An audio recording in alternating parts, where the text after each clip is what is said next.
up? As you can see, I'm in this this box. We're gonna break out of the box now, pun intended, into my effects, MI effects, pardon me. Now, we're going to, actually I want to focus on the fuzz to start out with, because you were mentioning how you saw a problem in the fuzz world, which means everybody has the same fuzz, but they maybe changed a couple of things on it, but it's still the same thing. Can you go a little bit of detail on like what's the difference between what makes your fuzz a little bit cooler than the other fuzz out there? Yeah, the approach I like to take with all of the designs really is to look at it from a kind of a problem solution perspective. So for example, if you look at fuzzes, if you look at say the classic fuzz face design, and you line up 50 of them, they're all going to sound different. And a lot of the reason they sound different is that the transistors are different in them, so they've got different operating points, they've got different input impedances. So what I did was I thought, okay, well, how can you control those parameters? So, for example, with the fuzz pedal, it's a germanium fuzz, but I've given you control over the input impedance, the load control. I've given you given the user a bias controller on there, so they can control how the transistors are biased up, and then a couple of tone controls, so body for the mid-range and tone for balancing the lows and highs, as well as you have the tame up here. Yeah, so that's because typically the fuzz pedal into especially modern amps can be quite ice picky. So so I've given you a way of controlling the top end there with that switch. So it's about looking at problems and trying to find solutions to them. Yeah, that's great. And when you guys look at the picture of this, as you can see, you can control the load, the bias, the body, and the tone, which is really sweet. Now, what do you have anything new coming out this year that is something that you just got, or? Yeah, so we've actually got 6 new pedals that have just come out. So start off with the Crunch Box. So the Crunch Box is our most popular pedal. So what we decided to do was to give that a little bit of re-ramp and kind of update the specs on it. So the original Crunch Box had an internal presence control. We've now made that external. And then we've given you control over the gain mode of the pedal, so you can choose between low gain and high gain. Low gain is really good for kind of cleaning up and kind of more classic rock tones. And then giving you 3 different clipping options on there. So you can choose between LED clipping, diode clipping, or no clipping at all. So that really improves the flexibility of the pedal. We've also got an internal charge pump, so it runs internally at 18 volts off an 9 volt supply.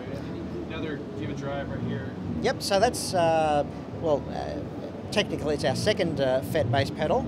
So this is a really interesting design for us, where we're going for kind of a real organic amp-like overdrive sound.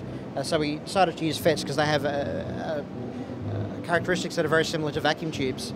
Now, one of the interesting things with this particular pedal is that it actually crosses over a wide range of different sounds, which is why I decided to call it crossover drive.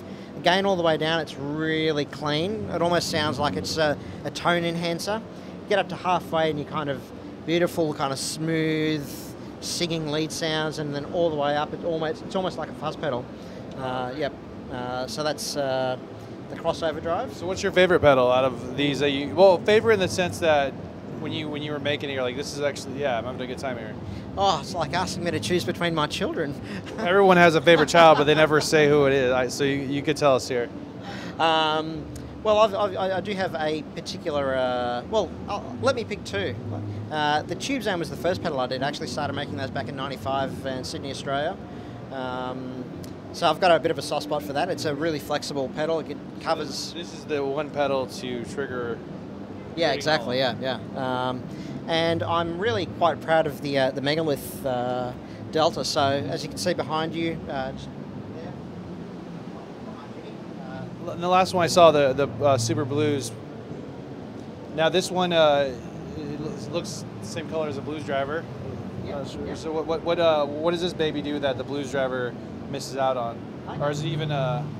No, it's actually more closely related to kind of a tube screamer type of design. But one of the interesting things with it that I don't think you have on other pedals is you've got, you can choose the clipping for each side of the waveform individually. So you can choose silicon on one side and MOSFET on the other, and then you've got a set of extra controls in there, detail for controlling your top end, body for controlling your low end, and then this is kind of a second gain control. For those watching out there, explain what MOSFET is. Yep, MOSFET is a type of transistor, but you can also use it as effectively like a diode. So MOSFETs have a very different characteristic when they start to conduct, as opposed to just kind of standard silicon diodes. So it's a really beautiful, smooth, open sounding kind of clipping, and yeah, just the ability to kind of mix them is quite unique, I think. All right, so let's hear some of these bad boys.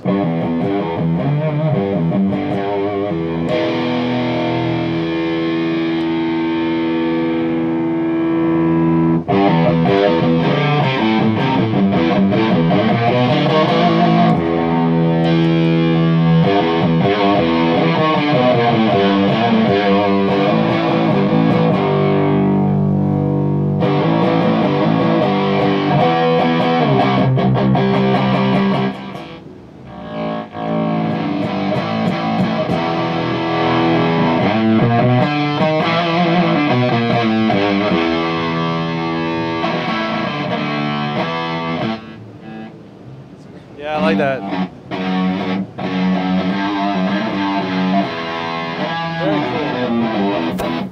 Love it. Crunch drive. Let's do the crunch box. Crunch box next.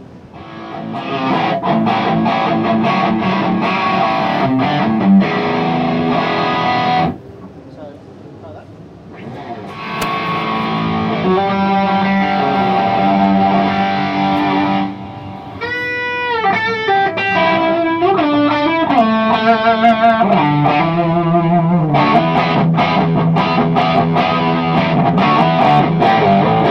If you want to go really crazy with it, Yeah. try that.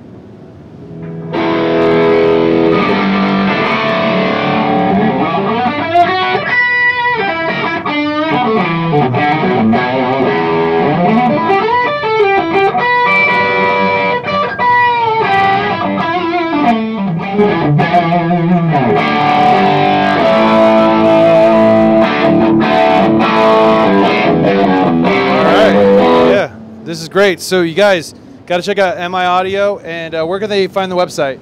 www.miaudio.com. All right, cool. And then what are these street price for these roughly? What do they range in? They range from $129 up to $249. All right, cool, guys. Well, you heard it first, stompboxguru.com. Come check out MIFX and see what you like. But definitely check out the Neo Fuzz, one of my favorites. So thanks a lot. Namm 2013.